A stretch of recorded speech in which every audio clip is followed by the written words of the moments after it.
এরশাদ সাহেবের সময় যখন আমাকে ধরে নিয়ে যায়, তখন আমার প্রায় 5 মাস 17 দিন ক্যান্টনমেন্টে রাখে।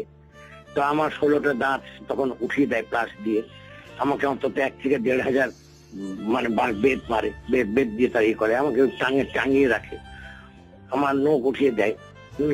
আমাকে মৃত অবস্থায় একটা স্ট্রেচারে করে নিয়ে যে জেলখানার ফেলে দিয়ে চলে আসে। তখন আমার ফাঁসির আসামিতে বিশ্বজিৎ নন্দী এরা সব ছিল, এরা আমাকে সেবা যত্ন করে তখন আমাকে বাঁচিয়ে তোলে। পরবর্তীকালে তো আমি কোনো কেসও আমার বিরুদ্ধে কিছু হয় না। আমার যে ব্যবসা প্রতিষ্ঠানগুলো ছিল, আমার 3টে ব্রিকফিল্ড ছিল, সেই 3টে ব্রিকফিল্ডের থেকে সমস্ত ইট নিয়ে যায়। আমার 10টা ট্রাক ছিল, সেগুলো আর্মি নিয়ে যায়। তো পরবর্তীকালে যখন জেল থেকে বেরিয়ে আমি যখন কোর্টে এখানে আসলাম, যারা লয়ারের কাছে আসলাম, এসে বললাম যে এটাকে পাওয়া যায় কিনা। বললো যেহেতু মার্শাল্লাহ রেটিফাই হয়ে গেছে আর পাওয়া যাবে না, এটা কেস করে কোনো লাভ হবে না। তারপরে আবার নতুন করে আমার যেহেতু পৈতৃক সম্পত্তি ছিল, সেগুলো কিছু বিক্রি করে আবার নতুন করে কিছু ব্যবসা বাণিজ্য আবার শুরু করে ব্যবসা বাণিজ্য করতে থাকি। তো হ্যাঁ, আমার প্রায় 9 থেকে 10 বছর আমি ছাত্র অবস্থা থেকে জেলে কাটিয়েছি। তো সবচেয়ে বেশি অত্যাচার আমি সেই সময় শারীরিক ভাবে সবচেয়ে বেশি অত্যাচারিত হয়েছি।